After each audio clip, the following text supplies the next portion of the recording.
కాదు, బ్రహ్మకమలం. ఎంత పెద్ద రచ్చ చేసి పెట్టినాడు. డైనింగ్ టేబుల్ పైన తినే డైనింగ్ టేబుల్ అయితే బెడ్రూమ్ లో పెట్టి గ్రైండర్ వచ్చి ఇప్పుడే పీకేస్తాము అవి. మార్నింగ్ కి మళ్ళా ఇట్లా వాడిపోయి మెత్తగా అయిపోతాయి. అక్కర్లేని హాస్టల్ అంతే. ఇన్ని రోజులు బాగుంది. ఫ్రిడ్జ్ లో ఏం కావు, చెట్టుకి అట్లే పెడితే మెత్తగా అయిపోయి మళ్ళా వాడిపోయి. అందుకే ఇప్పుడు వీకేసి కొంచెం తర్వాత పెట్టేస్తాం.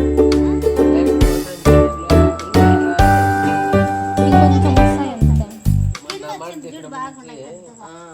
అది కింద వెచ్చగా ఉంటుంది కదా, ఈ బుద్ధి ఎట్టుకొచ్చిన కొడుకునా ఏడుస్తున్నాడంటే మామూలుగా తేవే బయటికి. మీ అమ్మ తెల్లగుంది కదా, నువ్వు ఎందుకు తెల్లగుంటున్నారే? లే కొంచెం తక్కువే వాళ్ళ అమ్మ కన్నా. ఆడ తెల్లగుండాడంటే మనోడి మీద మా అన్నీది అట్లా. వాళ్ళ అమ్మని ఏమన్నా అనొచ్చు కదా. అసలు కంటే వడ్డీనే కదా. అదే వీళ్ళంతా అంతే, మనమైనా అంతే. పట్టు వాడిని చూపి ఎట్లా లైట్తో తెల్లగుండాడంట మనోడు. ఏడమ్మ